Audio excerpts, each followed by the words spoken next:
Good morning, SKN. I'm Jamie Morris. And I'm Cortensia Carty. It's a rainy Thursday morning here in the Federation, but we're looking forward to a great and sunny day nonetheless. And we proceed now to the latest in local news. This from SKNIS. The Ministry of Health in St. Kitts is taking concrete steps to further address the rising incidences of non-communicable diseases in the Federation, with the staging of the first ever National Non-Communicable Diseases Conference taking place at the St. Kitts Marriott Resort from February 7th to 9th, 2023.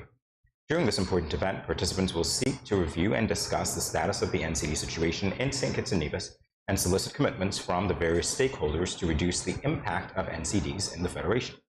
Prime Minister and Minister of Health, the Honourable Dr. Terence Drew, delivered the feature remarks at the opening session of the conference. There, the Prime Minister described NCDs as the greatest health challenge in St. Kitts and Nevis, as they contribute to over 80% of all illnesses and deaths in the Federation.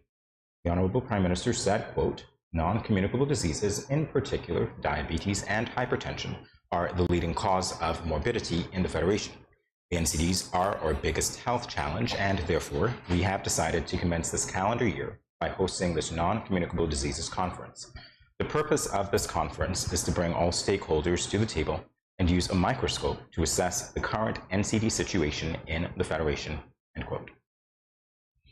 We continue now. This from SKN Vibes. Something good is indeed happening in Nevis, as yet another new business has opened its doors, adding to the growing restaurant and entertainment scene on the island. Zanzibar Nevis, a sister establishment to the trendy bar and restaurant of the same name on St. Kitts, launched operations at Penny's Beach on Sunday, February 5th, 2023. Premier the Honourable Mark Brantley, Minister of Tourism and Economic Planning in the Nevis Island Administration, attended the event and welcomed the proprietor, Mr. Ramesh Mulkanur, to the economic landscape of Nevis. He said, and quote, "For me, the opening today of Zanzibar shows the confidence that investors continue to have on the island. I always see that the restaurant scene in Nevis is growing and varied, and I think Zanzibar is a wonderful addition to the beach scene here at Penny's," end quote. And in other news, also from SKNS, the Ministry of Health is urging eligible individuals to give blood regularly to help save lives and improve the health of their community. According to recent statistics, only a small fraction of the eligible population regularly donates blood. By giving blood, individuals can help ensure that hospitals have the supplies they need to treat patients in times of need. Dr. Jensen Morton, Director of Health Institutions, said, quote, "Blood donation is a simple yet powerful act of kindness that can have a profound impact on others. Every blood donation can help save up to 3 lives, and by giving regularly, donors can help maintain a stable blood supply for their community," end quote. To foster greater community involvement, the ministry has increased the opening hours of the blood bank at the JNF General Hospital, 8 a.m. to 4 p.m. Monday to Friday. The public is also advised that after-hours donations can also be facilitated should the need arise. That's good. Now for the weather, it's partly cloudy with a high of 79 and a low of 73 degrees of Fahrenheit. We will be back after this with regional and international news. Stay tuned.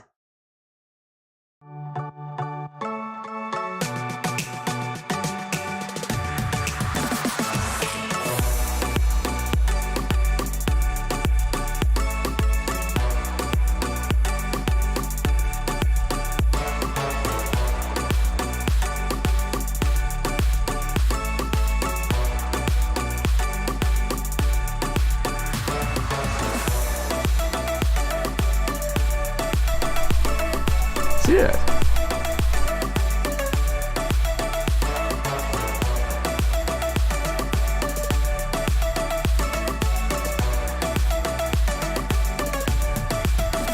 An exotic experience.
No cash, no card, no problem. Dad, embrace the freedom.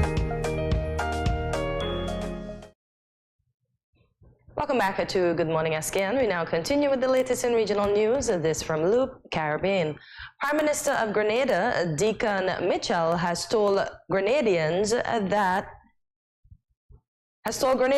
that exciting times are ahead for the country on the environmental front. He stated this during his address to the nation on its 49th anniversary of independence on Tuesday. Mitchell said the government continues to actively explore and engage in discussions on Grenada's prospects for wind, solar, and geothermal energy, cognizant of the fact that Grenada has the potential to achieve 100% in renewable energy generation in the electricity sector. The Prime Minister said exploratory drilling for geothermal energy is currently on the way and is expected to be completed by the first quarter of 2025. He stated this project will also open significant opportunities for the development of infrastructure works in the parishes of St. John and St. Patrick. And on the international scene, this from Good News Network. The co-founder of Airbnb.org has just donated $25 million to support the Dutch nonprofit, the Ocean Cleanup, as they prepare to assemble and deploy the largest plastic capture system ever developed for use in the ocean. The Ocean Cleanup's pilot-scale ocean cleaning system, System 002, has been deployed in the Great Pacific Garbage Patch, located between Hawaii and California, since late 2021. It has so far removed close to 200,000 kilograms, or roughly 440,000 pounds of plastic that otherwise would have remained trapped for decades or more. The pilot system is now in the process of being scaled up to the largest, most cost-effective ocean cleaning system ever developed, and will feature a capture area 2.5 kilometers or 1.5 miles across, and a 3-vessel team that will allow it to operate 24/7. Definitely good news from the Good News Network. Well, there you have it for the latest for today. We'll be back in a moment with more Good Morning SKN. Stay tuned.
Dreamy Decor specializes in flowers for all events, from birthdays to weddings and any other special occasion. What's a better way to express to the people you love than by providing the finest selection of beautiful flowers and gifts? So when you think of flowers, think of us, Dreamy Decor. Yo, what up? It's your boy N Richie right here at Studio 327. I'm here to give you the promo that you guys need, because this is something special for St. Kitts. I'm telling you, tune in to Good Morning SKN, 8 a.m. to 10 a.m. on YouTube, Facebook, and on Moment Channel 4. Also, I realize nobody else is doing this. Follow the Good Morning SKN Instagram at Good Morning SKN and the Studio 327 Inc. Instagram. Follow us on YouTube and Facebook. This is pretty long, but follow us and yeah.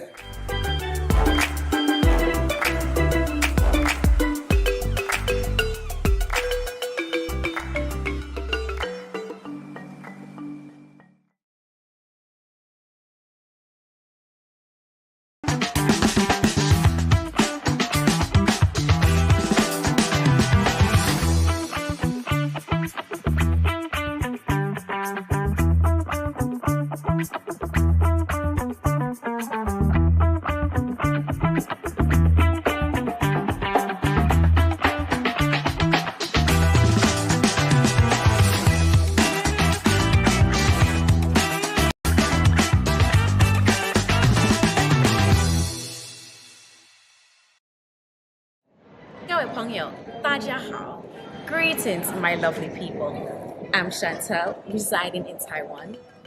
12 hours time difference. It's nighttime here, morning time in SK. I'm busy and on the go.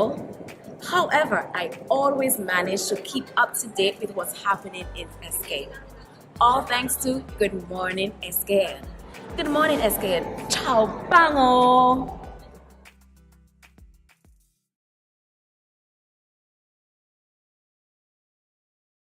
Good morning, SKN. Wagwan. Yo, it's Bensley Lad coming to you live from Jamaica. You see it already. See me, I say Caribbean people stand up and I love this. This show is very important. You understand me? Yeah, man. Studio 327. Bensley Lad. It's a big up. See me, I say. I'm the whole innocent crew. Yeah, man. More love.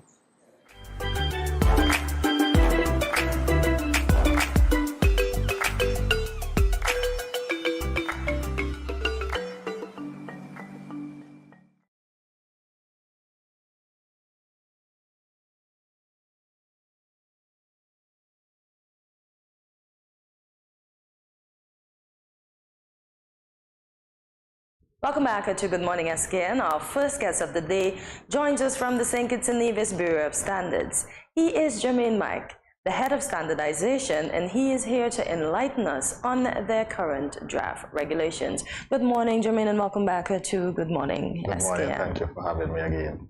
You are certainly welcome. So for the novice, what are draft regulations? Draft regulation is just a regulation that is in the phase of being edited or can be commented, can be changed.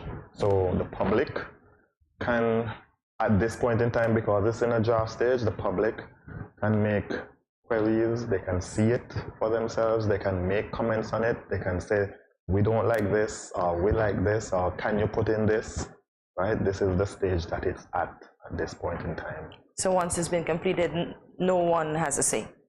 Well, you can have a say, but you would have to go through a very lengthy process to get that changed. Okay. It can be changed. Okay. Yes, that amendment can be changed, but yeah. All right. Is there a timeline for the implementation of the regulations that are being drafted right now? Our legal process, technically, our act speaks to 60 days for intent. So just by making the intent known that we are going to have a regulation in place, we are supposed to let the public know with 60 days that we intend to do this. We are also supposed to let the international arena know about the intent as well around 60 to 90 days, especially if it affects trade. And the regulations that we are putting out will undoubtedly affect trade.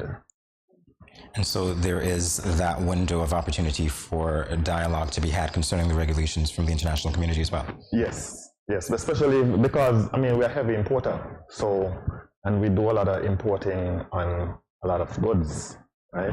That's a lot of our goods come from the international arena, so it can affect, not it can, it will affect trade. So for example, we do get a lot of electronics. We don't make anything here, so all of our electronics come in. We don't make medication here, right? And so all of our medication is being imported, so it will undoubtedly affect trade, undoubtedly. How though? I'm trying to Well, understand. give you an example again. Last time I was here, I had made mention of the electronics part. If you go into some of the electronic hardware stores and so forth, you can see electronics that are there that are in a different language. Usually it is Spanish. Nowadays, we have no prejudice against the Spanish language or anything like that. Understood. But we must be able to understand how to repair it, how to work it and so forth. If something goes wrong and it's in Spanish, we don't know if this, we have to go and use internet tools to get that done when it should not be this way. In addition to that, when it comes to medication, I'm just going to go out on a limb and speak on it, right? I'm going to go out on a limb and speak on it. There was a recent incident where someone, they bought medication. It was not in English. They were overdosed, unfortunately, I think. And if that information was there in English for the person to know, that could have been avoided. There are many other things that are the possibilities that can be there for implications, health implications, safety implications, environmental implications, right? Something may have been a radioactive material, and just because it's not labeled in English, you don't know. Many of the times that we pave roads, they have been radioactive materials, and we don't know, right? Okay. So health and also legal implications as well. So very important considerations.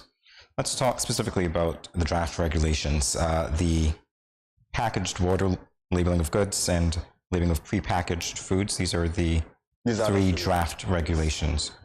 Okay, so what can we expect? So with the goods, as I was speaking earlier, this is just the basic requirements that is necessary for, I guess, for the public. It's some basic things like package must be in English. It must say where it was manufactured. It must say where which country it came from, right? Just how much is in it. You want to know if when I go there, if I'm spending $20 for 50 grams and then another one says $20 for 100 grams, you must know these kind of things and so forth, right? So some basic requirements for the labeling of goods. It will take care of. It doesn't matter whether it will be a food or a product. When I say product, I'm kind of classifying non-food items, right? So just the basic requirements for that. When it comes to specification for packaged water, that's a little bit more, as I said, specific, right? You have to, it would have in things like, what are the microbial requirements? What are the chemical requirements? What are pH requirements? There's a thing going around now where alkaline water is a thing, right? However, the standard for drinking water, especially when it comes to pH, is 6.5 to 8.5. Now, anything above 7 is usually considered alkaline, but some people want to carry their water to above 8.5 and even 9 and so forth. You're going into the range of caustic, right? Like bleach and those kind of things and so forth. So you just kind of have to be careful when it comes to certain things like that, and we just want to make sure that people don't go overboard when it comes to these kind of things, right? Oh, wow. And then when it comes to when it comes to labeling for food, I mean, that's kind of self-explanatory in that it's like the goods, but it's more specific again for food. There are certain things it must tell you how to use it. I mean, I was here before when I said our agro-processors, we make things like guava jelly and so on. And there was an incident where someone from the European nation came and they bought guava jelly, but then they had a complaint because they were putting it on their skin. For us, guava jelly is self-explanatory, so we didn't know the need for that. But after you see from the interaction with the international community and the global community, you kind of see, although they look mundane or just basic, you kind of see sometimes the importance because they don't have the same culture, and we're in a global market now. So you just have to make sure that these things are in place. And you speak about labeling. Are they, or should they be of a particular size?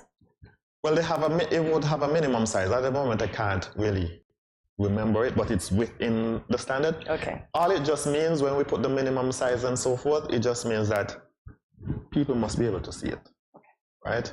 But of course we understand. Of course we understand that certain packages are just too small for certain writing and so on, right? So that we also understand that we do have a culture of loose food, because like we do rice and flour and sugar and salt and them kind of things there. So we have made allocations for those kind of things. It may not be as strenuous or restrictive as with a fully prepackaged food and so on, but yeah, it have to be labeled.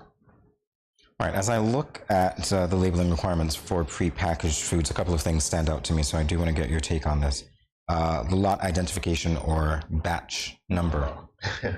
It's mostly for the regulators, but it can also save the manufacturer or seller a lot of money.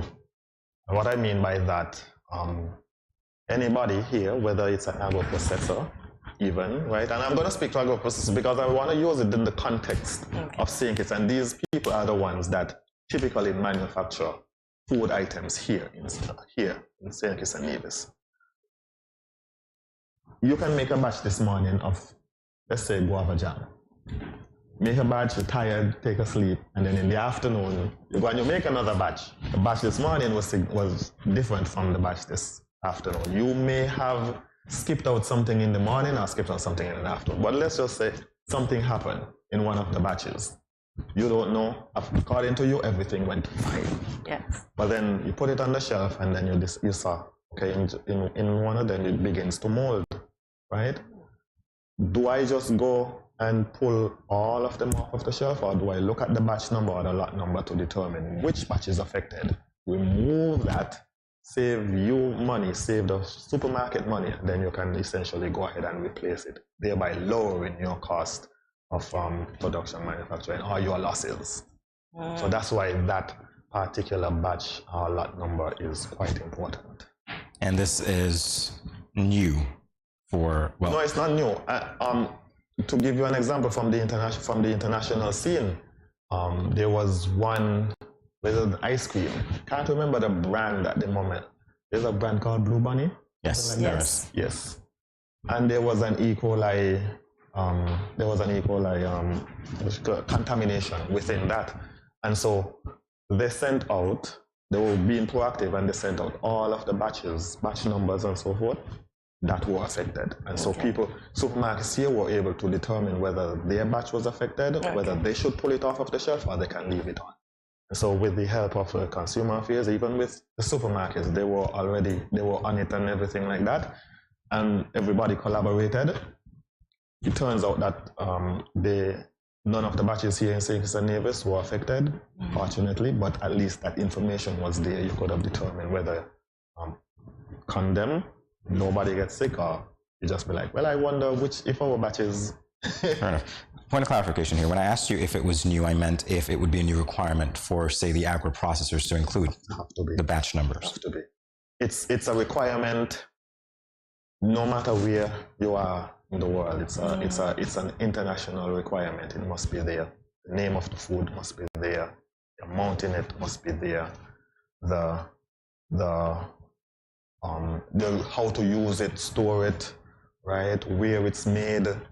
The only thing that we may not put on there as a requirement may be the nutritional requirement. And I relax. It's not that we don't want to put it. But look at this, and sometimes you have to struggle with this. Just because you do not have the capability to do it, do you not enforce it? Some may say yeah, some may say no. Because even if you put it there and you don't have the requirement, you don't have the capabilities to say, well, I'm going to test it to make sure that this is what it is. Can you truly regulate it? Or just because you cannot regulate, does that mean you're not supposed to have it? It's a kind of a conundrum kind of thing, but that's why we're looking for comments to see if that is worthwhile to put in. We do know, though, that the international food, it's codexed. They do not have it currently as a requirement. However, although they do not have it as a requirement within a standard, countries choose to legislate this. And so you go to most countries, they will essentially have it as a requirement. So you cannot export. You may be able to just sell here in St. Kitts and Nevis because you have that, but to export it, that will be a no-go. So it's something to think about. It's something that we're looking for. It's something that we're looking for comments on. And I put it in there, right? It's in there, but it's whether or not anybody in St. Kitts and Nevis will flag it. If they do flag it, then we can give our justification and whatnot. And if they don't, it goes through, right? Jermaine, other than social media sending out something to say we have a bad batch, because this batch is on my mind. Mm-hmm. What if, let's say, it was an oversight of any of the supermarkets and there were a few left out? They thought they clear it all off the shelf, but a few were left out. How can we, the consumer, know what batches are bad? How are we informed? Well, typically, once something happens with a bad batch, we are obligated to put it over the radio. Okay. Make sure that people know about it. We would put it on our website. There's not much that you can do except try to get it out there as much as possible. Undoubtedly, if you do miss it, some people are not going to hear about it because not everybody may listen to the radio, not everybody may listen to the news. And word of mouth, some people may hear it and some people may not hear it. So it's the only option that we have at the moment. However, the different agencies like Bureau of Standards, Health Department, Consumer Affairs, they also go ahead and they do checks, but they're human, right? Yeah, Things that's what I said, we might miss. Might miss, but I guess if it does miss, we'll have to win that. We'll have to see. But so far, nothing like that has happened. Okay, good nothing stuff. like that has ever happened. And supermarkets and other business establishments, they tend to be very cooperative when these things happen because their reputation is also there, even though they're not the ones that are manufacturing the product. Exactly. All right. I was about to say I didn't think that we had such problems with recall in these parts. I don't know if that's a common thing. It's not from our local products per se, but on the international, there are times when there may be something that may happen. Since I've been working at the Bureau of Standards, I've seen maybe about 3 recalls from the international scene. One was on the ice cream. Yeah. One was on lettuce. There was a I remember the lettuce. Yeah, there was an E. coli again. Yes. And then there was one on cantaloupe, which was E. coli again. Wow. Yeah. You've got your work cut out for you. All right. How can the public find out about the draft regulations? Well, by listening to the show. You know what I mean? But I mean, if you want to peruse it, for instance, where is it? If you want to peruse it, we do have it on our website. Okay. That's why you can come to the Bureau of Standards and request it in a hard copy, right? But it's on our website, there for everybody to see it. And what's that website? sknbs.org. Okay. It's right there. Everybody, we put it there because once we put out, well, we have already put out notification to the general public in a public, what do you call it, public service announcement. Something like that, right? And we have to make the WTO notification, so they must be able to see where it is, and the best place to put it is on the website. Good stuff. In a worst case scenario, and I'm thinking that this will never happen, but given our reliance on imported goods, if the standards are not adhered to, would there be a problem with the supply? Could there potentially be a problem with the supply of goods to us? Of course. And to give you an example, this was on the international side. Toys, right? Because India has a big toy importation. Certain country, right next to us, right, makes a lot of toys, and they were sending toys there, knowing that they had in lead. And they argue that this is a big industry for them, and they don't see anything wrong essentially with sending toys with this material to this other country. Even though lead is known, whether it's already removed from paints and everything like that, but because I think they didn't have a standard in place at the time, and so that had happened. You wouldn't believe how much people call us when it comes to standards. People, when it comes to buildings and so forth, people ask us what are the standards for building codes, right? They ask us for that. They ask us for electrical codes, especially when it's a foreign company that is coming into St. Kitts and Nevis. They ask us for road, they ask us for lumber, they ask us for steel, they ask us for baby food, right? They ask us a lot. So fortunately, because I have had experience, I have already adopted these standards now for the different agencies and so forth to use them. We can't regulate everything. Like, we can't regulate lumber. We don't know. And somebody may say, well, why you need to regulate lumber? Every house having lumber. There are certain treatments for lumber, chemical treatments for lumber that can give you cancer. You touch it, you have a child in your house, they bite it, they gnaw on it and so forth, and they absorb these chemicals. Next thing, things happening, and you're wondering, well, what is happening, right? So these things must be known. We're trying our best in the background to try and make the public safe. We won't catch everything. People may say, well, why you don't have this standard? It may just be that we didn't know. Okay. Let us know. Send us an email. You can tell us, and we will look for this. If there is a standard on it, we will look for it, and we will try to adopt it. I feel safer knowing that you are considering, even though you're working with limitations, of course, that you're considering ways that you can protect us, even as you are not doing now. So that's definitely something that I appreciate. I'm sure the public does as well. Jermaine, Mike, thank you so much for coming and sharing with us all about your work. Very important work. And the regulations, by the way, which you're encouraged to comment on before it is too late. Yes. Yes. Do so. Yes. More GMSKN in a moment. Stay tuned.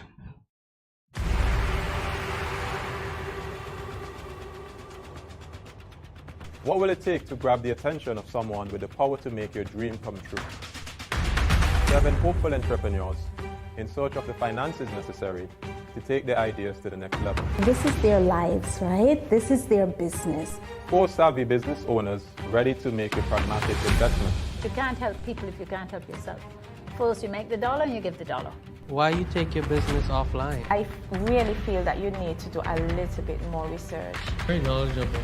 Super knowledgeable. You have a great idea and a great concept. I think you'd be snapped up by Disney. If you have a job someplace, it means that if something is not working, you can walk away. Who will invest? Let's do this. Let's do this. Thank you. And who will be sent home with nothing? I am your host, Kevin Hope.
Yo, what up? It's your boy and Richie right here at Studio 327. I'm here to give you the promo that you guys need because this is something special for St. Kitts. I'm telling you, tune in to Good Morning SKN, 8 a.m. to 10 a.m. on YouTube, Facebook, and on Moen Channel 4. Also, I realize nobody else is doing this. Follow the Good Morning SKN Instagram at Good Morning SKN and the Studio 327 Inc. Instagram. Follow us on YouTube and Facebook. This is pretty long, but follow us and yeah.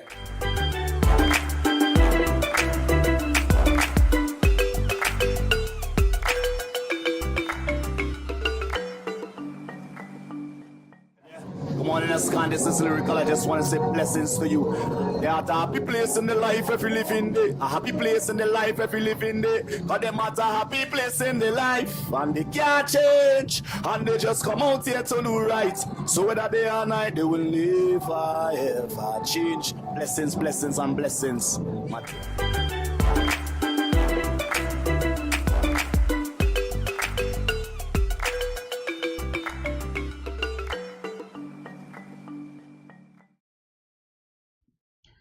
Gentle parenting is a parenting approach that encourages a partnership between you and your child to make choices based on an internal willingness instead of external pressures. For this segment, Cortensi and I will be discussing our thoughts and opinions on this parenting approach. Have you heard of gentle parenting before? Yeah, I've heard of it and I've seen it on YouTube. Yeah. There's this one little girl, she has meltdowns and her dad is a gentle parent. I'm not saying her mom isn't, but the mom is the one that's videoing. So he allows her to go through the stages while she's going through her phase or whatever it is, whether she's crying or having a tantrum. He's speaking to her, and then when she's done, she basically regurgitates to him what she understood she was going through at the moment and how she dealt with it. And what will she do differently the next time something like this comes up?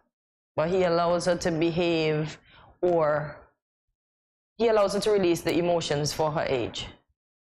So if she's going to get wild, he's going to hug her and he's going to talk to her. And yeah, whether she's shaking up in his arms, etc., etc.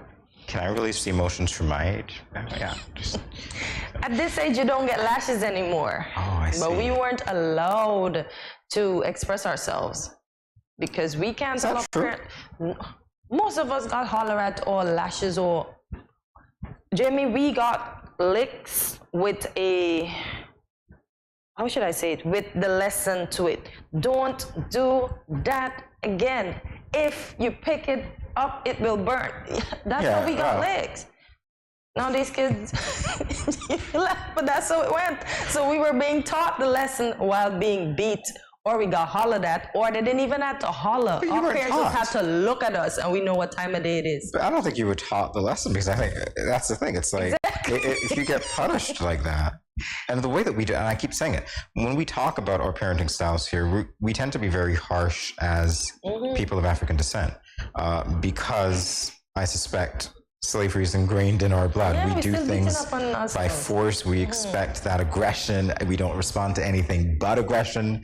If someone is meek, it might not necessarily work. So it'll be interesting to find out exactly how effective this gentle parenting strategy is. Granted, it takes people who are willing to make that change and to show us alternatives and to apply them as well. So we'll take a look. Yeah, indeed. There's something about normal parenting, and I want to know if what you just said is normal parenting. Some of us grew up with normal parenting. I don't know what normal parenting styles are.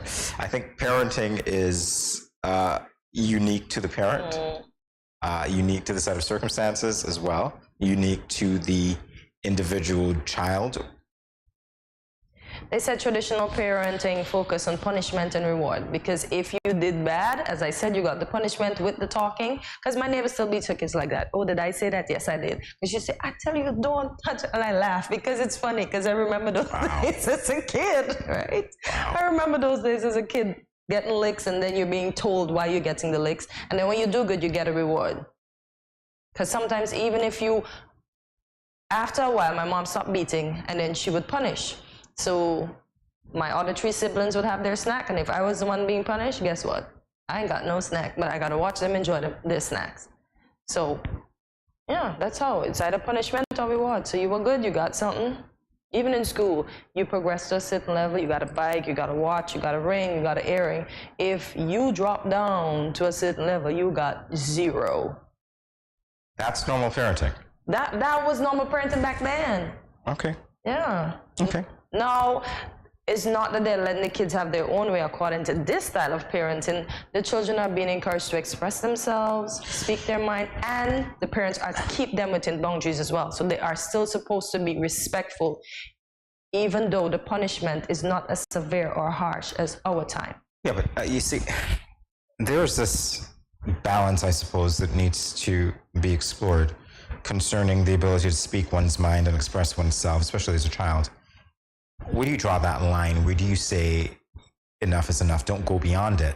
Because children are expressive. I get it. I was an expressive person. I was encouraged in certain situations to be expressive as well. So perhaps that's why I appreciate, a good conversation or dialogue or whatever.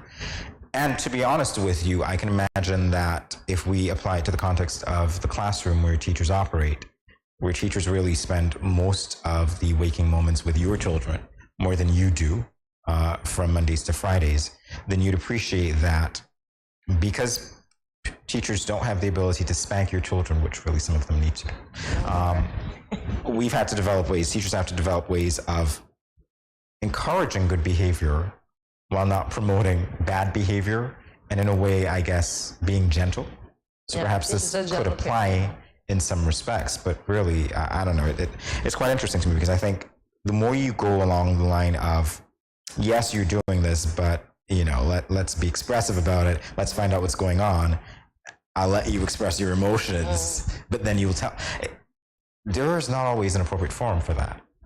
Yeah, but when I did some research, the psychologist was saying gentle parenting is not simply appeasing the child. The ideas in this approach is that the goal is not to give in to difficult behaviors, but instead to have clear limits and boundaries while acknowledging that the children are allowed to have their age-appropriate emotional responses.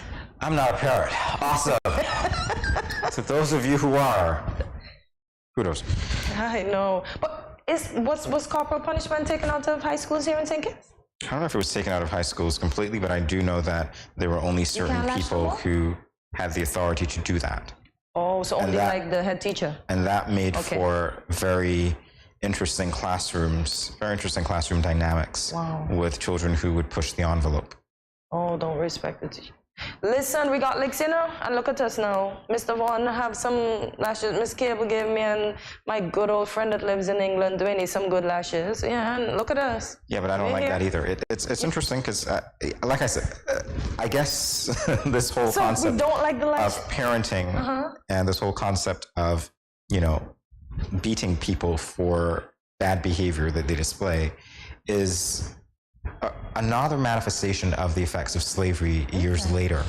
And so it's the question to me is, how do you begin to bring into existence a more delicate approach after you've had a culture that speaks to such harshness? Is it even going to be invited in as we talk about gentle parenting, as we talk about those strategies that seemingly are not representative of a culture of aggression, where we've had hundreds of years to be programmed like that, and where we figure that's the way that we get our message across. No explanation necessary as to why some behavior is wrong.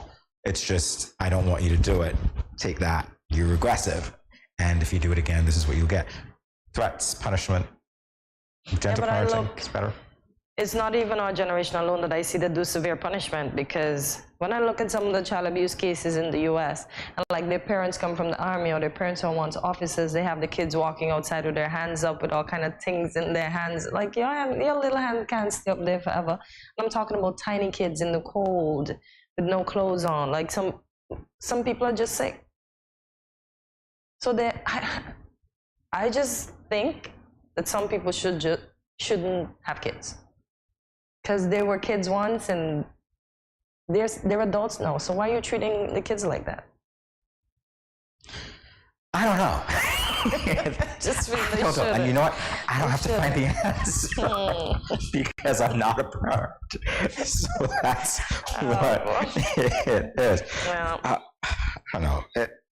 Yeah, but gentle parenting, I guess it works. And now, as you say, we have to do gentle teaching, gentle parenting and teaching too, because they say gentle parenting focus on not yelling, but on calm communication. But what if you have that kid that doesn't deal well with calm communication? They prefer to be hollowed at, so calm communication comes off as jokey to them, and then they act up more. But you see, it depends on, and I said again, it's the emergence of a new culture because it depends on what that child is accustomed to. When do you begin to teach that child how to express himself or herself in an appropriate way? And what are you going to do if there are hints of inappropriate behavior? How do you handle that? It's a culture, so you can have cultures emerging within that family dynamic. That, of course, will tend to be threatened once the child is exposed to other forms of behavior from other children. But you could reinforce what you're teaching. So I guess it depends on how consistent you are with it and when you begin to apply it.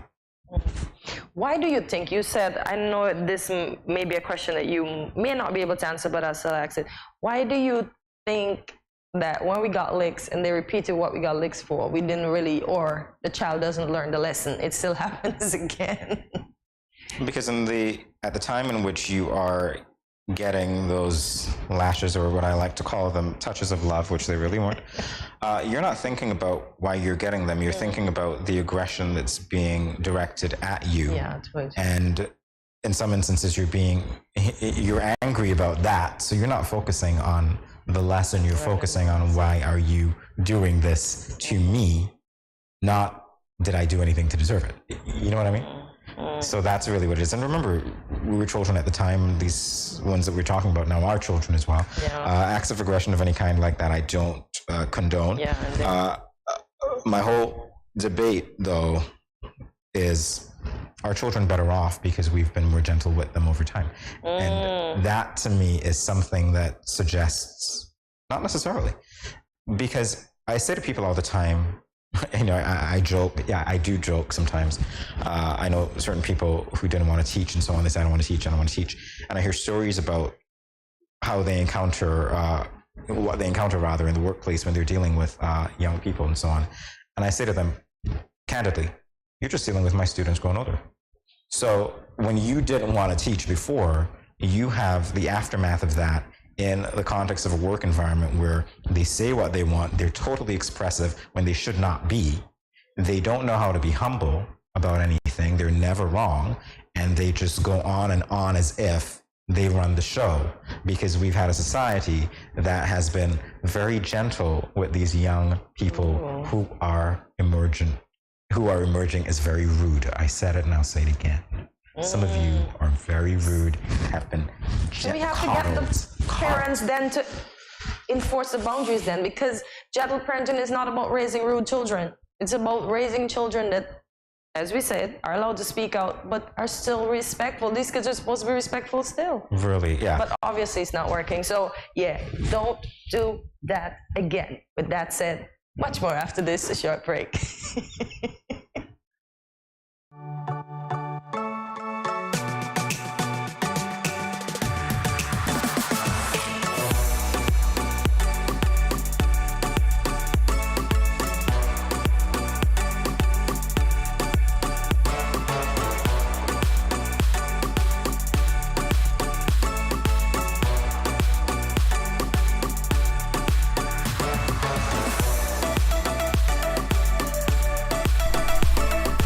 Yeah.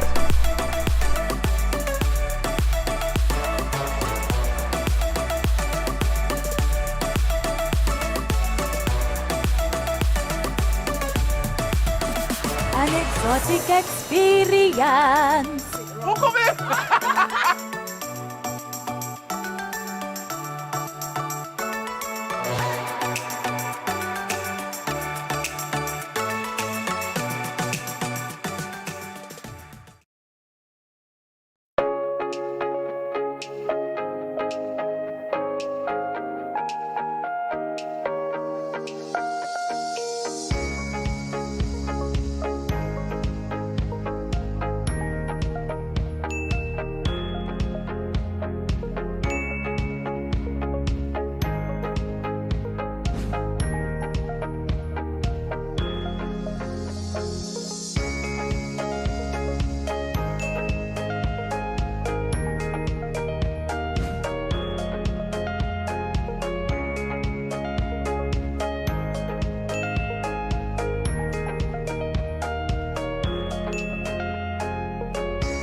no cash, no card, no problem. Dad, embrace the freedom.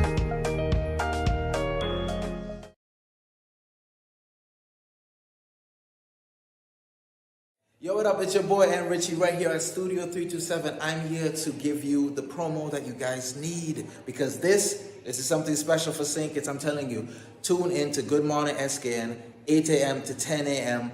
on YouTube, Facebook, and on Moment Channel 4. Also, I realize nobody else is doing this. Follow the Good Morning SKN Instagram at Good Morning SKN and the Studio 327 Inc. Instagram. Follow us on YouTube and Facebook. This is pretty long, but follow us and yeah.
Good morning. This is Karen of Paris and support from Paris Vermont.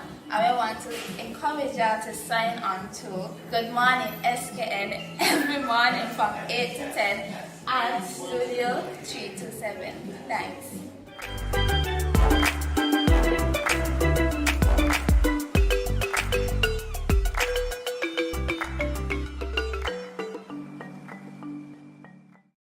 Welcome back to Good Morning SKN. And guys, I think I may need a lawyer because some of my crew is threatening to send me to jail. As you listen up today, let's go through some life hacks that you may find useful. Boy. Listen, I can't go to jail for that. It's not my fault. When ironing a button-up shirt, flip it inside out to easily iron over the button side. Yep, I do that all the time. And ironing your clothes on the wrong side saves your clothing. You have them for longer because the iron adds a shine to your clothing. Or you know what else you can do? Wet a tin pillowcase and put it over your clothes and iron, or use a scarf and put it over your clothes and iron as well. That prevent the shine, that prevent you from burning your clothes, etc., etc. Jamie, did you know this? Yes, good. Okay, Yeah. Just making sure you know. Because sometimes you see people fighting in between the buttons with the iron. Seriously, just turn the thing over now, man. I don't know who you watch iron, but hey. Now you see, you are around good folks. I got folks that be fighting between, especially the top button that has a little bit. They're using the tip of the iron to hardly have any heat, you know, to try to smooth it out. That's the funniest thing ever. Guys, just turn it over. Save yourself your shirt. Right, when traveling, keep a bar of scented soap in the same compartment as your dirty laundry. It will help keep your clothes smelling clean. So you're traveling with dirty laundry. All right. Well, Yeah, I guess some of us Jamie. have to. Some of us have to. Jamie, That's true. When I flew, 3 days out, right? Whatever clothes you use, you got to put it back in there, right? So I had a plastic bag and then I had a laundry bag. So in that laundry bag, I had one of my nephew's baby socks with the Downy Unstoppable stuff and a soap bar right in there. So my suitcase open. Hallelujah. Not that I stunk, but yeah, I went to the gym a lot. But I gotta say though, given the way that customs sometimes checks your suitcase when you come back and they leave it open, Jamie, you know what? Jamie be setting himself up for Maybe. customs the next time he goes somewhere else. Maybe it wouldn't be such a bad thing to forget a bar of soap. I remember some of my crew that did that. Throw their dirty stuff on top. So Honestly. once we got home, back to Antigua, and they open and they see that, they just be like, go ahead. Honestly, man. I never did that though. My bag was always compartmentalized that my crew thought I was cuckoo. But hey, no, it worked for me. No, I did the same because I had this knack of gauging how much weight I was able to pack, and I did it exactly within 1 or 2 pounds every single time without a scale. So it came to me. Even my clean clothes had my little unstoppables or my fresh soap in there because I wanted to always be smelling hot. Yeah, now you know how to do it, right? Yep. Awesome. Keep it smelling clean. Put pancake mix in a ketchup bottle for a non-mess experience. Okay, that's fair enough. But then won't the pancake mix have the effects of the ketchup? Because even that pancake mix almost looks slightly pink. There are things like funnels, you know. So you've mixed it, and then you go and transfer it to a bottle instead of putting it directly into the pan. Because you want that extra step. Why? Because it's cleaner. You're not going to slip, nothing's going to drop. Because once you're turning that over, if you're careful, once you would have retracted your pressure, everything should stop popping out of the bottle. No, I understand the physics of it. I just don't understand the additional step. Yeah, pouring it. Because you have to be careful. It. Yeah, you have to be careful pouring it in that narrow mouth bottle as well. So, yeah. Yeah, we just like to give ourselves extra work. Wow. Okay. Yeah. But I won't do that, though. Not the ketchup bottle. Doritos are great for kindling if you can't find any. Wow, this is any firewood, I imagine, or anything like that. So let's go. Toss the Doritos. Pass it this way. Throw them to me, please. We'll see what I kindle with them. Oh my gosh. All right. The fact that can be lit on fire. What happened when that goes down in our stomach now? You have me thinking, boy. Anyway, that's my nephew's favorite snack, not mine. That's actually kind of cool. So if you're going camping, take the Doritos with you. Extra large pack, okay? And by the way, if you want to encourage gentle parenting and your kids get out of hand, show them what you'll do with the Doritos. Kindle the fire while you're at it. That's not gentle parenting. That's back to my roots parenting. Well, I'll burn up your Doritos if you don't behave. That's it. That's rough. Use nail polish to identify different keys. What? What? That's when they look alike. Or you could just put them in a pot. This is like 1, 2, 3, 4, like most normal people do. Plus, some hardware stores sell the color codes that you can use because the nail polish is going to be scratched off once those keys keep rubbing against each other. Color code. Wow. Yeah. Okay, well, I guess this is somebody who has to go around with a lot of keys. Yeah, and has nothing to do with their nail polish. Obviously, my nail polish on metal and then my toes, that is called transference of metals. Hazardous to your health. Don't do it. Or make sure if you're using those nail polish, they're just for your keys. This is funny because you're the same one holding the same key that's made of metal, by the way. But in any event, you're talking about transference. I don't understand. Listen, I don't hold the keys all the time, but maybe I polish my toes I don't understand that. No, I have a key ring that has on a plastic. You're still touching. Only if I have to turn the door. I don't understand. Anyway. I don't really use my car keys. And even though my car keys have a little rubber top, but I don't use car keys. Yeah, but no, Jamie, we can't use good nail polish. Imagine using an SC nail polish or an OPI nail polish on a key. Yeah, and because I use nail polish, I understand these brands and what they call. I really don't. It's like Jamie, I'm a guy who can see it. Okay, I know.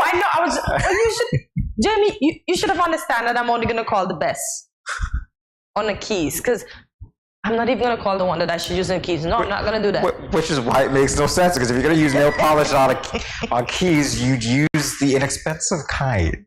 Yeah, but boy, everybody high end these days. You know, we hardly have inexpensive nail polish. Like back in the day, we had the inexpensive one. Not now. Everybody competing. Yep, I remember after a while, certain brands have to let go of the patent so other brands can put their names on it. They're only allowed for a certain amount of time to have the monopoly. Wow. Yeah. Interesting. Yeah, boy. Use a hanging shoe rack to store cleaning supplies and keep them away from the kids. So, what happens when the kids grow to meet the bottom rack?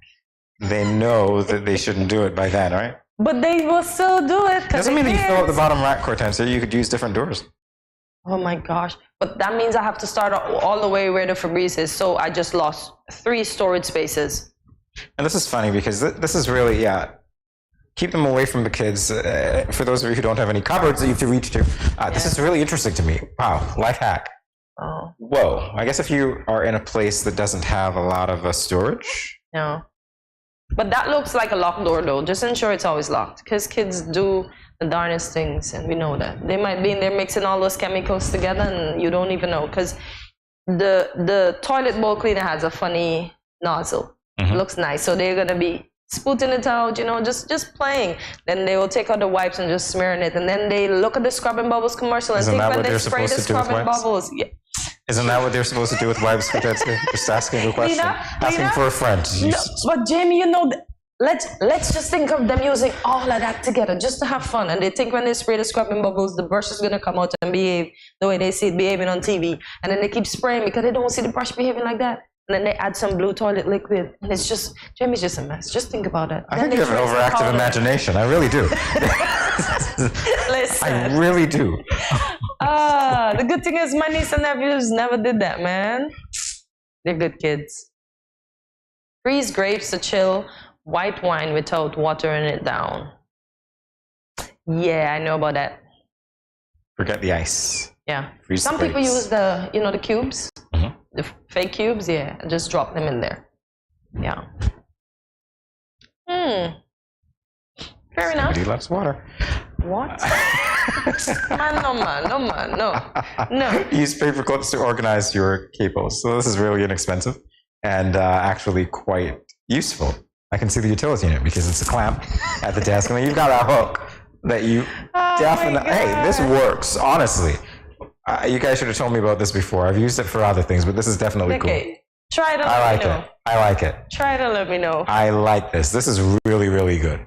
It just looks weird, but hey, It looks if it good, works, but it's cable management. It's great. I love it. Did anybody? Anyways, I was thinking about the electricity side and the fact that that's a conductor. Yeah, but it's not direct contact. You've got the insulators around each one, Okay. so it's fine. Once Fair your cords are in good order. Just don't be touching that shiny part. Imagine if somebody had, there's this particular place in our house where we have all these cables. Some of them that needs to be organized and put in twist ties. Yeah. Maybe folks can use it then. Well, you could use those too. I mean, they help. I know this life hack. Yeah, I've seen it before. To remove the stem from strawberries, use a straw. Yeah, just push it right through. Okay. You're even taking out the core, so yeah. So is this why we call it strawberry? Yeah. Because the straw You're can be using passed a right straw through through the straw. Is this?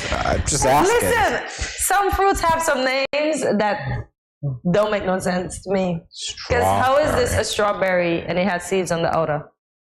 So they should be called a seed berry. No, I'm saying you're putting the straw in to remove the stem. So it's a strawberry. There's a play on the word straw. Yeah. It's indicative of what you can do with it as well. Use iced coffee and iced cappuccino. Use frozen coffee cubes.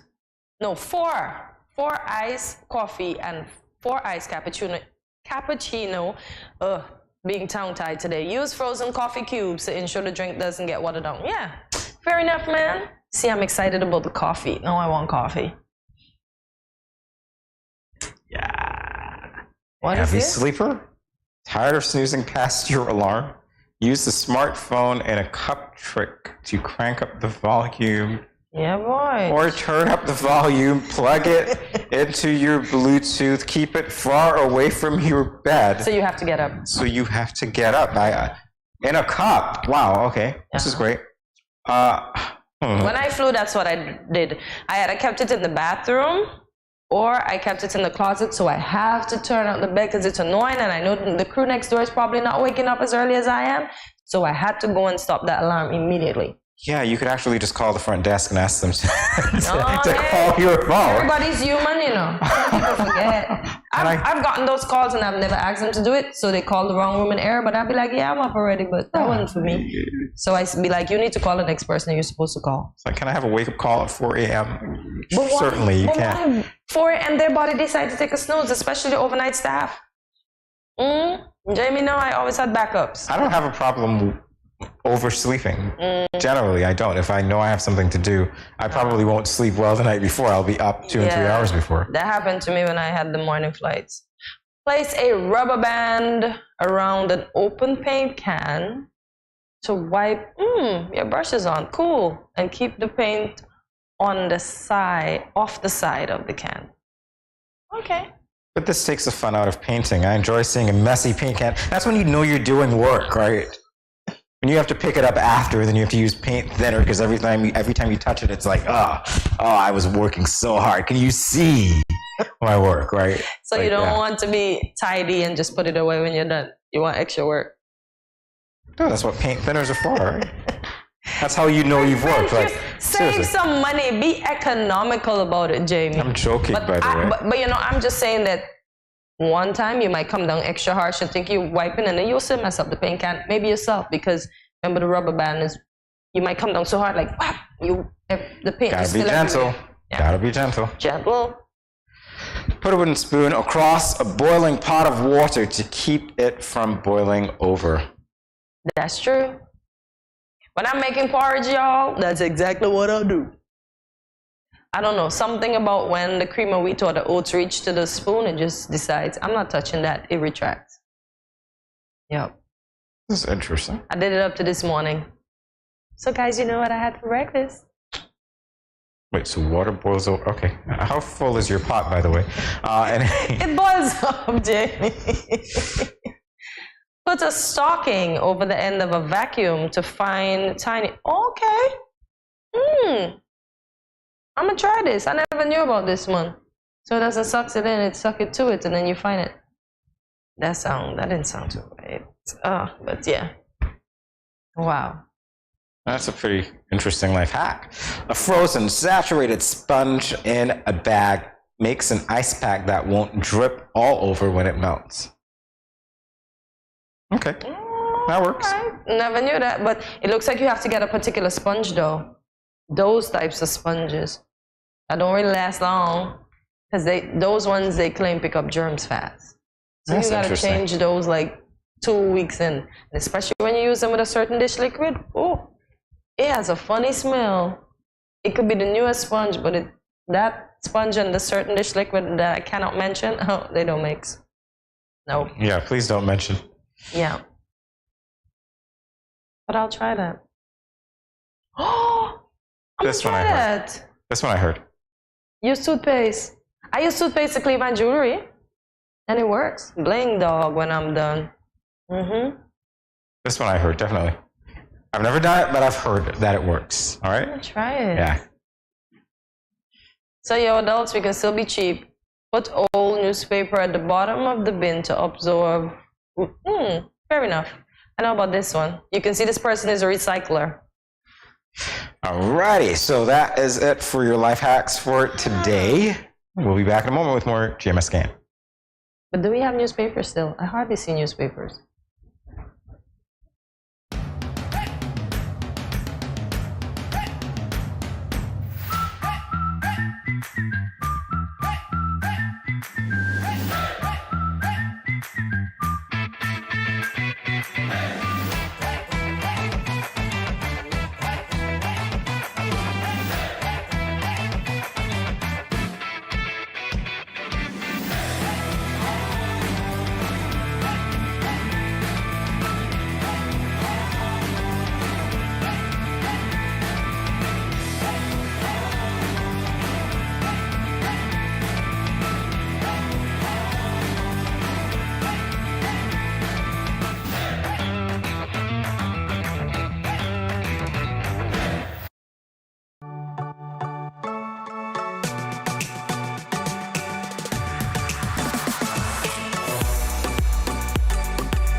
exotic experience.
No cash, no card, no problem. Dad, embrace the freedom.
Yo, what up? It's your boy and Richie right here at Studio 327. I'm here to give you the promo that you guys need because this is something special for St. Kitts. I'm telling you, tune in to Good Morning SKN, 8 a.m. to 10 a.m. on YouTube, Facebook, and on Moen Channel 4. Also, I realize nobody else is doing this. Follow the Good Morning SKN Instagram at Good Morning SKN and the Studio 327 Inc. Instagram. Follow us on YouTube and Facebook. This is pretty long, but follow us and yeah.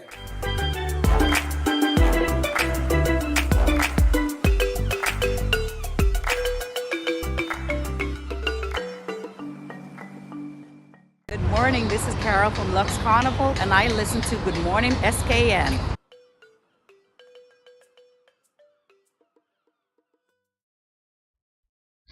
In recent news, it was announced that 10 security officers at the Nevis Air and Seaports Authority, NASPA, were promoted and took the oath of office as port constables.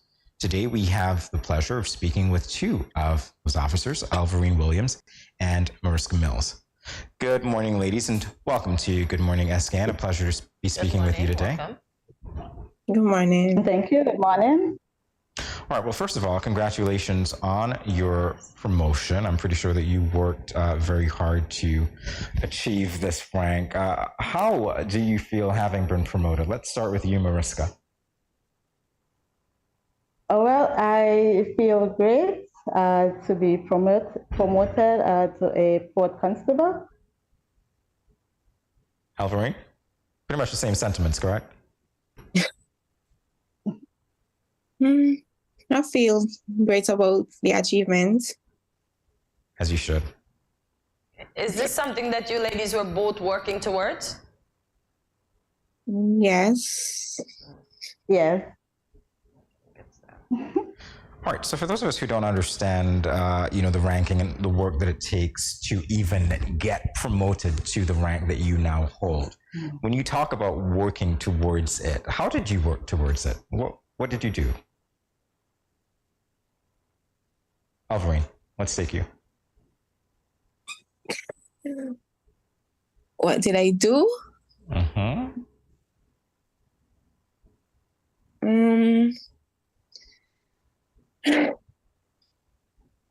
Just be you and just work regularly, is that it? Work hard? Shine? Basically. And you were free to say that? Don't be shy at all. Mariska, what about you? Well, likewise, now we also, I would have had to do a training and also on the job training as well.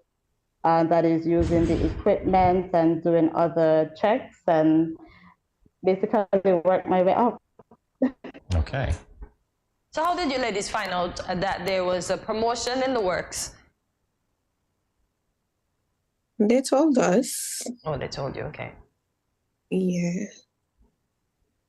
So any rigorous training, any exams, what did it entail, if you can speak about it? Well, we did the basic 1 to 3.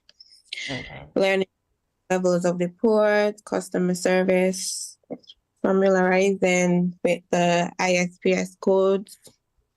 Okay.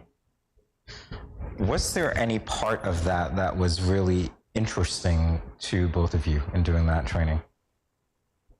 Alvarine, we'll take you first.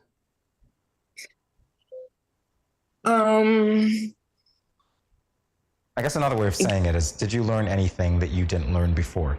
And was it interesting to you? Checking people's luggages. I get to scan people as they came into the port. Okay. Your so your scans are physical checks as well as the luggage checks? Both of those Luggage, things? vehicle checks. Okay, so you do it all. What about you, Alvarine? It's pretty much the same experience for you, correct? Alvarine? Yes. I'm sorry, Mariska. I apologize. Yes. Thank you. That's okay. Yes, it's pretty much the same experience, and also having to doing it in the correct way, because sometimes we think we are doing it right, but then we did the training. It was like a bit different in a way. So it's basically getting it done correctly, making sure that we understand what is it that we needed to do, pretty much. And how long was this training? Mine lasted about 2 weeks. Yes, mine was for a week. So why the difference in weeks, though?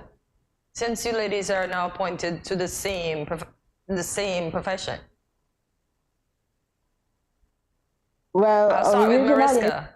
Okay. Go ahead. Well, originally I think it was supposed to be a 2 weeks period, but they basically tried and see what can be done within that 1 week.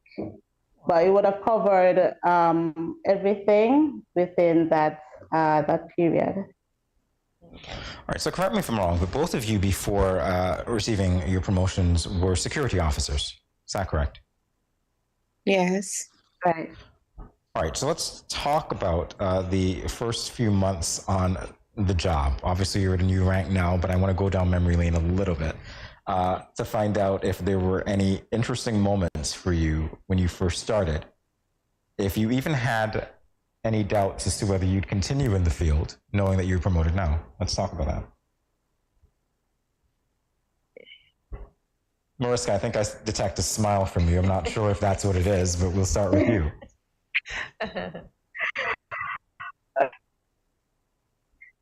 Okay, well, for me, when I started, it was about 2 weeks before COVID. So we didn't much have that kind of exposure, like, what should have been. But as time goes on, we really did some on-the-job training and so forth. So it kind of helped with getting us where we need to be. Understood. And Alvarine, and I mean you, Alvarine, this time around.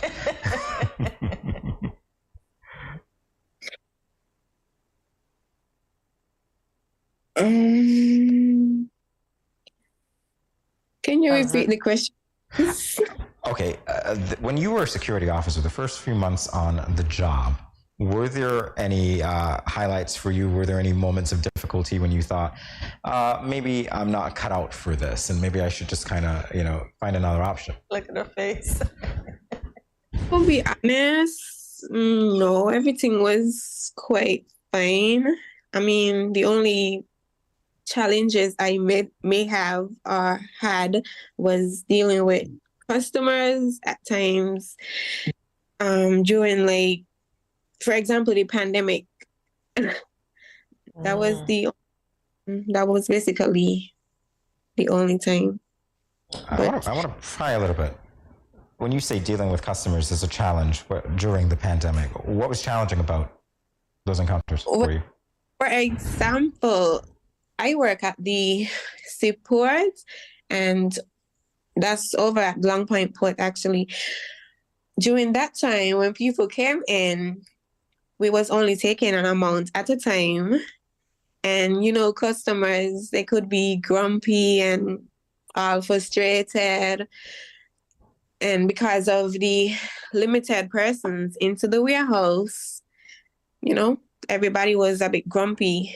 So that was the only challenging part to me. Well, that's where your customer service skills and training come in handy, correct?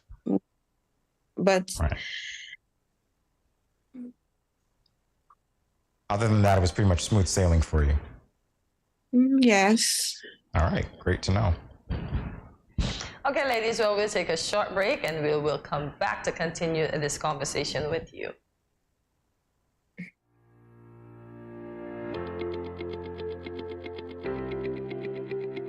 Dreamy Decor specializes in flowers for all events, from birthdays to weddings and any other special occasion.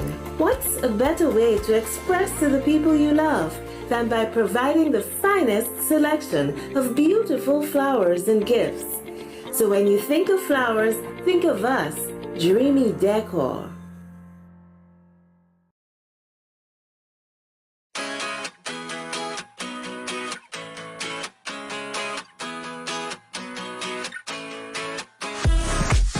No cash, no card, no problem. Dad, embrace the freedom.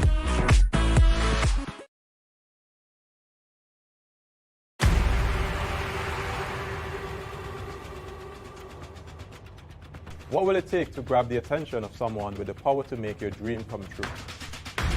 7 hopeful entrepreneurs in search of the finances necessary to take their ideas to the next level. This is their lives, right? This is their business. 4 savvy business owners ready to make a pragmatic investment. You can't help people if you can't help yourself. First, you make the dollar and you give the dollar. Why you take your business offline? I really feel that you need to do a little bit more research. Very knowledgeable. Super knowledgeable. You have a great idea and a great concept. I think you'd be snapped up by Disney. If you have a job someplace, it means that if something is not working, you can walk away. Who will invest? Let's do this. Let's do this. Thank you. And who will be sent home with nothing? I am your host, Kevin Hope.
Yoshi boy say representing for Good Morning SKN. We say good vibes, good energy, blessings and love.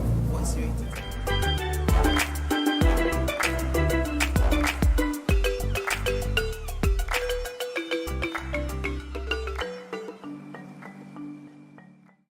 Good morning, SKN and Studio 327. This is Tao Batiste, one of your biggest fans. Just you're doing a lot of things well. Keep on that trajectory. Greatness, greatness, greatness.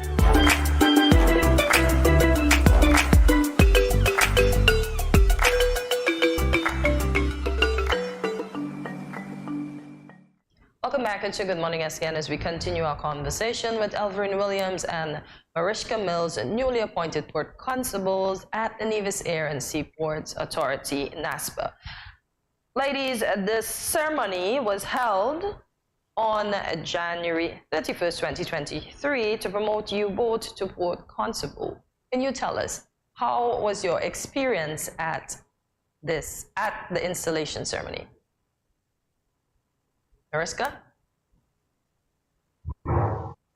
Okay, my experience was that it's a pretty good experience. We actually get to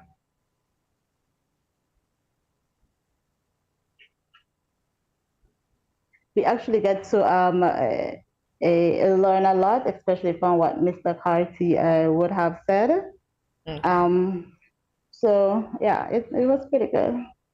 Okay. And Alvarine? It was a good experience. Mr. Carty taught us about ethics and the requirements of the job, self-discipline, and so on. All right, so hearing Mr. Carty tell you that, do you think it was something that you didn't know before, or was it something that were those things that he said to you, rather, things that you kind of suspected, kind of knew, but it was good for reinforcement? Which of those two? Kind of expected. Okay, that's for Elverine. Mariska, what about you? Some of which you would have known before. Some of which you would have known before as well, yeah. So for myself, and maybe a few others that are watching, what is the job description of a port constable?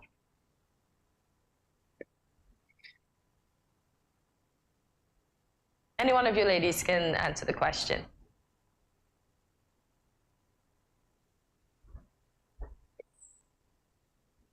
Go ahead, Mariska. Well, it's basically is a security personnel who basically ensures the safety of the passengers, the employees, and the aircraft at an airport. Well, on the airport aspect of it, that is. Okay, Elverine, in your role as a port constable, can you arrest somebody until the police gets there? Well, I was told to inform the head, as in the law enforcement and so on. Oh, so you cannot arrest anybody and hold them until the police gets there? That's it. All right, no problem. Somehow I'm thinking Cortensi wants to see you guys showing her your handcuffs. Not sure we'll get to that today. In any event, I want to pick your brains a little bit, because I know that you were security officers before, obviously, but given that this is a new position, is there anything that you are looking most forward to in assuming this new role? Alvarine.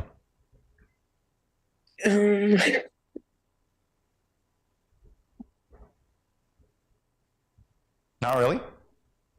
Or do you need to think about it? All right, Mariska? Okay, basically to learn new stuff and to try and elevate myself. Of course, there would be challenges and so forth along the way, but all depends on how I would go about and dealing with those and so forth. All right, good to know. For young persons who may be interested in taking up the role that you ladies now hold today, what advice would you give to them? Any one of you ladies can begin. Well, they have to be disciplined, punctual, accountability, respect. Being is on the at all times. Okay. Having the desire to learn, be ready and willing, and as much things as possible, and stay positive. I like that. Stay positive. Alvarine, anything to add? Basically what Mariska said. Okay. I'm getting the sense that you don't talk a lot, Alvarine, which is fine because you're just all about the work, aren't you? Which is fine. I mean, I know it's an exciting time for you, and definitely we're proud of you, for achieving what you have, and we're wishing you all the best as your careers continue. So thank you for speaking with us today. We really do appreciate your time. Yes, and congratulations again. Yeah. Thank you. All right, thank you. You're certainly welcome. You're very welcome. Bye. Okay. Morning, SKN. In a moment, everyone. Stay tuned.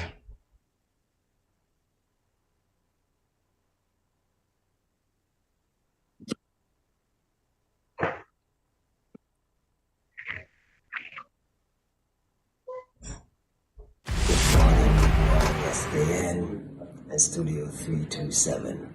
This is Tao Batiste, one of your biggest fans. You're doing a lot of things well. Keep on that trajectory. Greatness, greatness, greatness.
No cash, no card, no problem. Jad, embrace the freedom.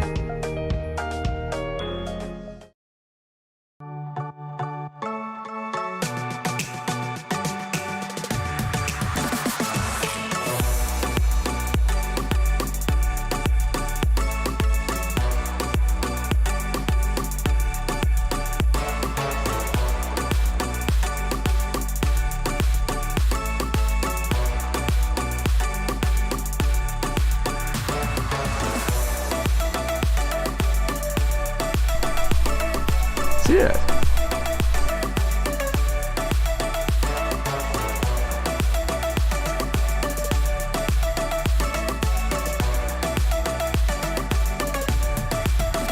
An exotic experience.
Paris and Zippo from Paris, Vermont.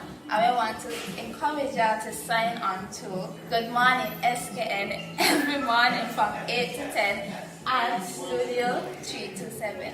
Thanks.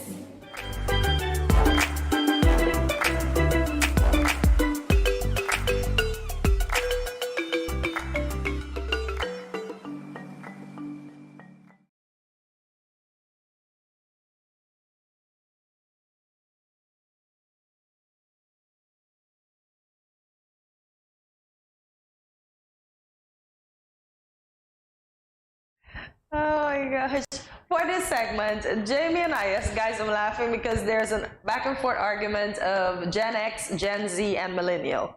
So for this segment, Jamie and I will be going through some facts about Millennials or Gen X and giving our opinions on them. A Millennial is anyone born between the years of 1981 and 1996. So maybe we're not Gen X. It's not a maybe. You just read that we're millennials. There's no maybe about it. What? No, I'm just saying because maybe... You're just saying what? Wait. Maybe Gen X... Wait! Maybe Gen X is from 97 until... Yeah. And then... We're millennials. That's where we are. We're in the zone. But I'm saying maybe we're not Gen X. Okay. Maybe we're not Gen X. Did you not just read? 96 is a cutoff. So Gen Z starts from 97? Is that what you're saying? Okay. Okay, so we're X people. We're wrong people. I don't like X. X connote that you're incorrect. So we're incorrect? We're the incorrect generation? Speak for yourself. I'm just asking the question. Okay. Moving on. Keeping in mind that each individual, regardless of the year they were born, is still an individual. We sure are. There is not one pattern of traits that matches every single person born within a specific range of years. No kidding. There's a thumbs up. Talk about stating the obvious, right? Oh my gosh. All right, so we make up the majority of the workforce. Yeah, the other people are old now, so we have to fit in.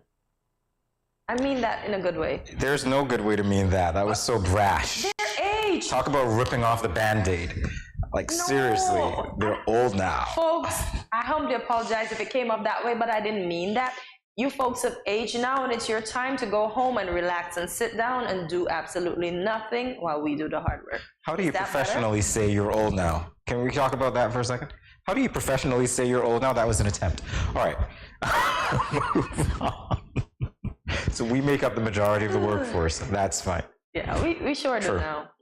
But you're right. I mean, people are older. They're retiring. They're dying if they're not retiring. Fortunately, dying if they're not retiring. Shucks. You know, so. GMSK Nation, do you remember when we went to our grandparents' funeral or older person's funeral back then? And we was like, oh, is there time? Were we even supposed to say that? I don't remember that. I don't know about you. You have strange memories. I do.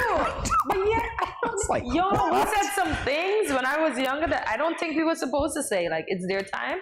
How do we know when it's their time? Because now people are dying. I have to say it like the DT way. People are dying like they've never died before. The ages have gotten younger and younger and younger. I mean, I know what you mean, but it sounded funny. Like, it's a DT saying. That's why I said DT. I don't call the name in full, you know? Gotcha.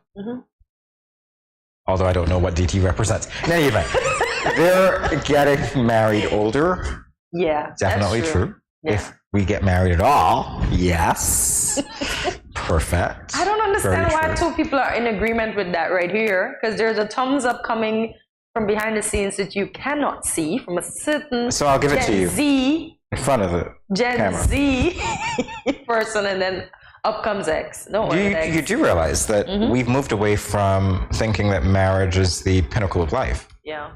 And so that explains why we're getting married later as well. There's more to do. I think our parents aspired to that when they were younger, to be married, to be pregnant, to be barefoot, to be the best wives ever. We don't ascribe to that anymore. We need a maid to clean, we need a butler to cook, and we need somebody to shop and feed us. Yeah.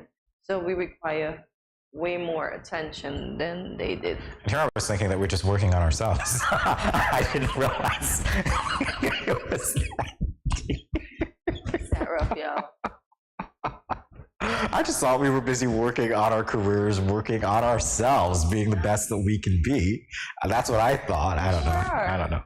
Because we are basically putting everything on the back burner, including the children. That's why now we gotta freeze eggs and then later pay somebody to carry them if we can't carry them at a certain age. So yeah, even that's on hold. Because of technology. Listen, our generation just has it well made. We don't have to get stretch marks if we don't want to. Yeah. Jamie, think about it. We pay more in rent. Correct is right. Imagine back then, a 4-bedroom house is $900. How much is a 4-bedroom house now? Almost $5,000? Remember what salaries were like back then as well. Let's be realistic. Yeah, but the money was a little bit by stretch fado. I spent $1,500 in a day. Not even in a day, in like 3 hours. That's how bad it is. I swear in a week I spent 10 grand. Don't ask me where I get it from, but yeah. No, listen. I don't launder. No, I don't sell any white stuff. I just manage my money well. Well, not really to spend that much in a week though. Food, my bills. Why am I insuring myself knowing very well knowing that I'm gonna die and somebody else is gonna get rich when I'm done paying all that money? Jesus. That cannot be the bomb.com. That is the worst.com. Yeah. All right. My thoughts. It's just my thoughts, guys. I'm sorry. Yeah. All right. Interesting stuff, Cortese. All right. So we're more willing to work side jobs. Well, that's definitely true. I mean, if you're going to pay more in rent and if you're going to do other things, and you have skills, you definitely work more side jobs as well. And we're more willing to do it. Not like the 8 to 4 people who clock out or work one job, until wee hours of the night because you want to impress some boss and then you go home and you're tired. I think we're more willing to do that. 4 and go to a next one though, Jamie. Well, that's what I'm saying. We're more willing to do that than obviously our predecessors. Yeah, because the predecessors had to go home to kids. Well, and most of the wives back then didn't work.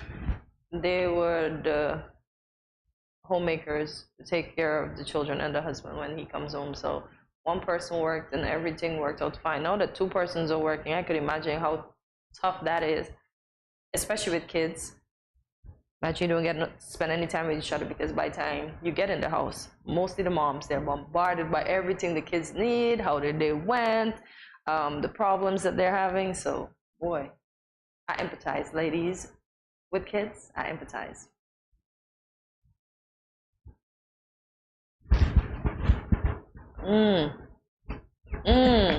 What kind of ambition are we showing, though? What kind of ambition?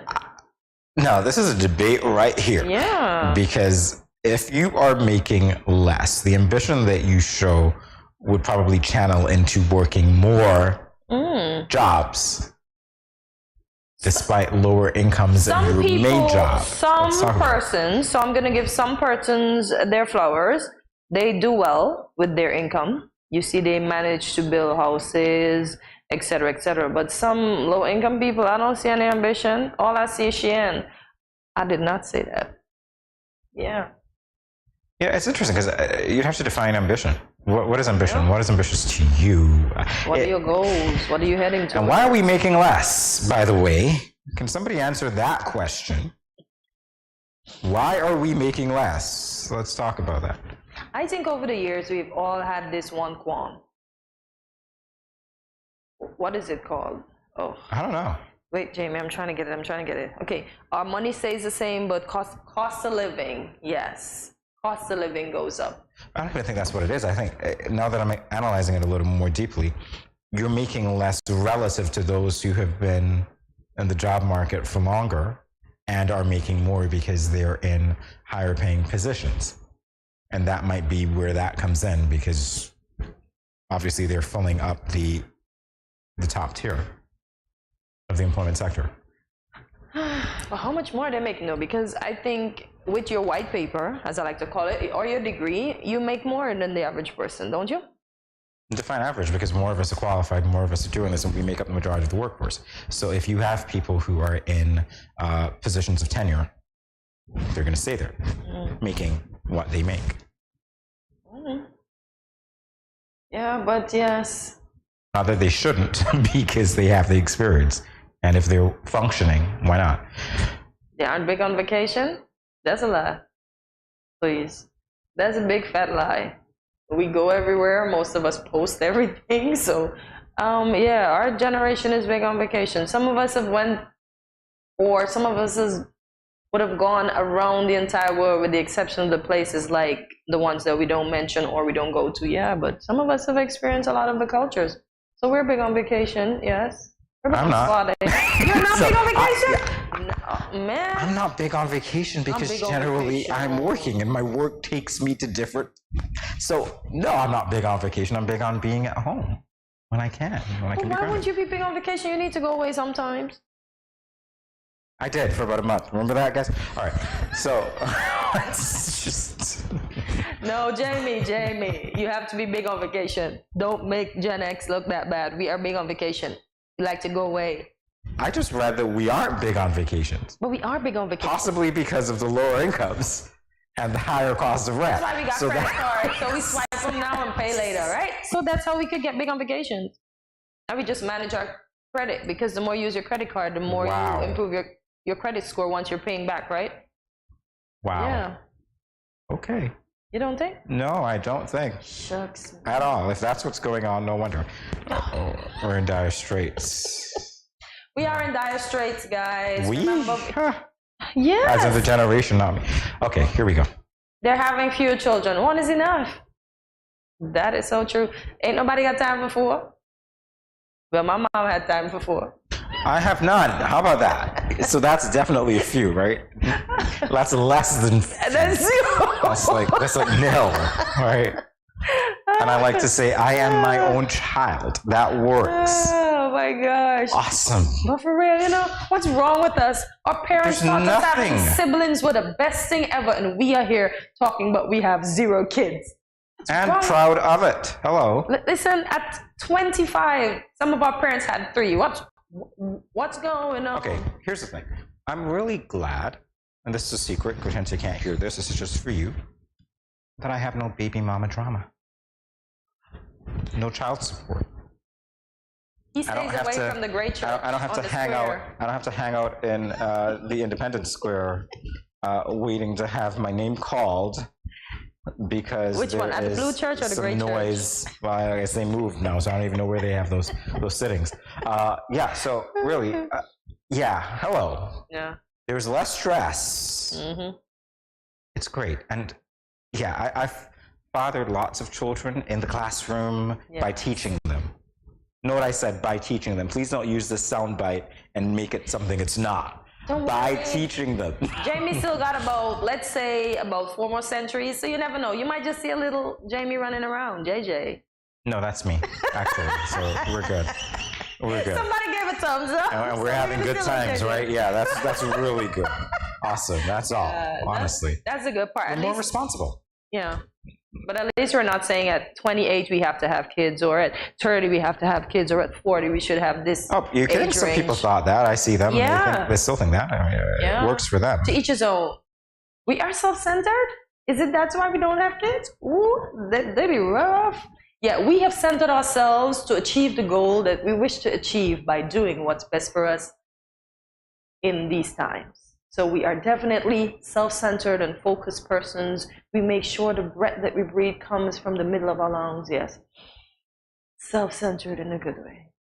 I don't know that there is a good way to interpret that, because that definitely implies that we are perhaps more selfish than that's why I'm kind of deflecting from it, because I don't think previous generations, more selfish than previous generations. That being said, I think that we are more aware of ourselves and more aware of what we want, and we don't want to conform to other people's pressures. Mm-hmm. And so we're game changers. So if that means that we're self-centered, I don't like that I don't think that we are. But who knows? I mean, you go on your social media pages and you see all these photographs of self. You see people not doing anything meaningful, but taking photographs of self. And you're not helping any causes. You're just showing your self. I guess we could be we buried self-centered. Ourselves Guess we with could our selfie. They got us. They got us. Mm-hmm. Okay, adults, we hear you. Adults? What are you talking about? I'm deflected it from us. Yes, our stress level is serious. As I said, adulting is hard. Being a kid is the easiest thing ever. So kids, stop saying you want to grow up. Stop saying you want to grow up and move out. You'll figure out how the maths go. A lot of stress associated with being an adult. You know, the operative word for me in this statement is the word report.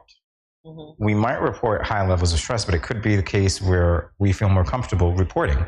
And so you might actually get more reports, high levels of stress. We're more self-aware, so we're more comfortable talking about the stress that we experience, whereas other people would have just taken it. Old-time people don't talk their story, you know, because they figure it's going to come over bad, and then people are going to be in their business. And as we say, you see like how mental health awareness is more out there now. It's more talked about. We're more educated about what it was.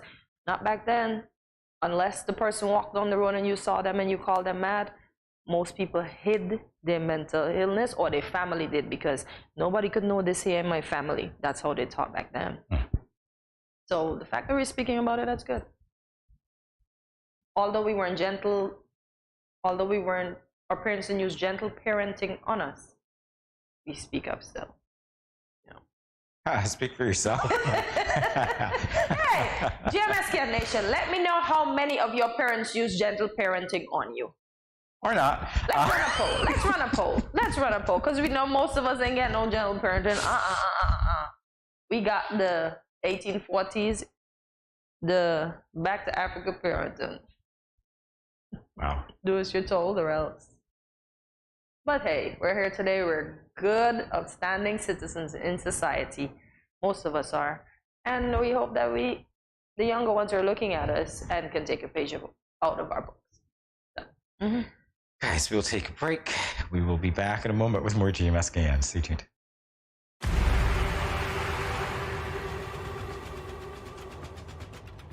What will it take to grab the attention of someone with the power to make your dream come true?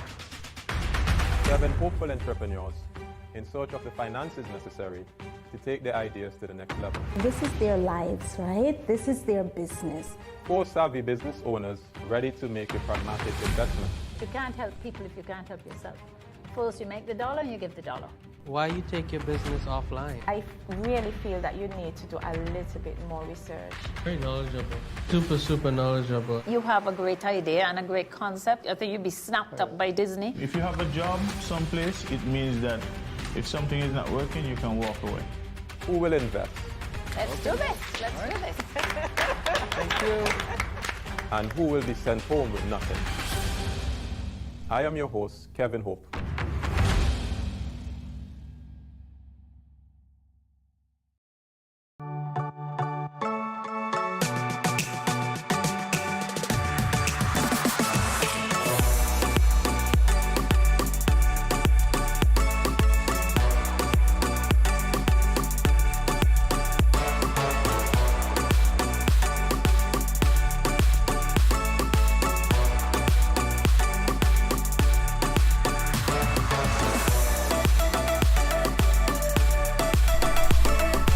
Cheers.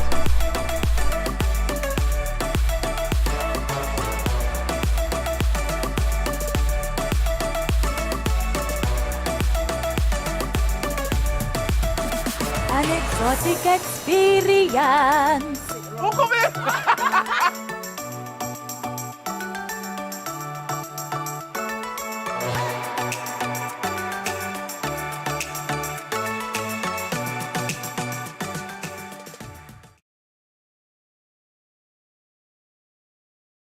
Yo, what up? It's your boy and Richie right here at Studio 327. I'm here to give you the promo that you guys need, because this is something special for St. Kitts. I'm telling you, tune in to Good Morning SKN, 8 a.m. to 10 a.m. on YouTube, Facebook, and on Moment Channel 4. Also, I realize nobody else is doing this. Follow the Good Morning SKN Instagram at Good Morning SKN, and the Studio 327 Inc. Instagram. Follow us on YouTube and Facebook. This is pretty long, but follow us, and yeah.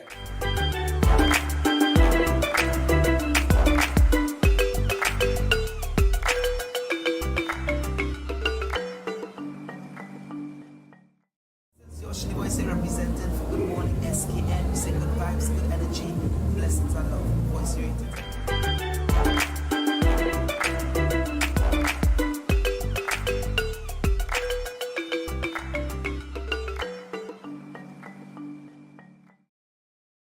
Welcome back to GMS Scan. It's time now to let you know what's happening. So here is what's happening. The Nevis Health Promotion Unit is hosting yet another fitness in the tropics this Saturday, with the focus being aqua aerobic style.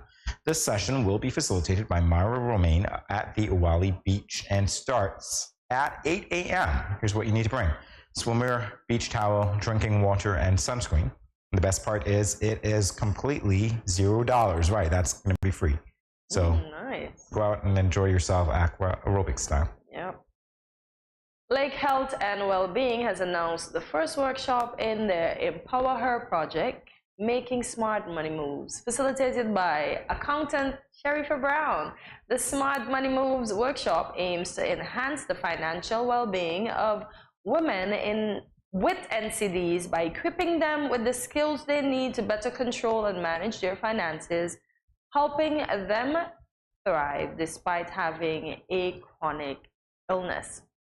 The Making Smart Money Moves workshop will take place on Saturday, February 25th, 2023 at the National ICT Center located at the Southwell Industrial Park, Bay Road, Bastyr, St. Kitts. The workshop will run from 11 a.m. to 3 p.m. Best of all, the workshop is free to attend. Free 99. You gotta go. Interested in attending? Contact Lake Health and Wellbeing via email at events@lakehealthandwellbeing.com or via phone at 765-8702 to register for the event. Oh guys, before we continue, we are Gen Y. Just had to plug that in. I realized that. And I want to say thank you for joining us today for another edition of GMS Scan. Tune in daily to find a little bit of everything for everyone. Hopefully you got your fill today, and you get your friends and family members to watch. Follow us on our social media platforms at Studio 327 Inc. That's Studio 327 Inc. We're on Facebook, Instagram, and YouTube. And we also have another Instagram page, Good Morning SKN. That one is very easy to remember, Good Morning SKN. Like, subscribe, follow, and share, and visit our website at studio327inc.com to learn more about GMSKN and Studio 327. And leave us a comment and let us know what was your favorite part of today's show. And remember, if you have guests, contact us. And also let us know what you would like to see on the show. See you tomorrow at 8 a.m. Yes, on Friday. Well, as we say here at Good Morning SKN, Friday. But you will start your morning with us right here at Good Morning SKN. As usual, thanks for watching and have yourselves a great Thursday. Bye, guys.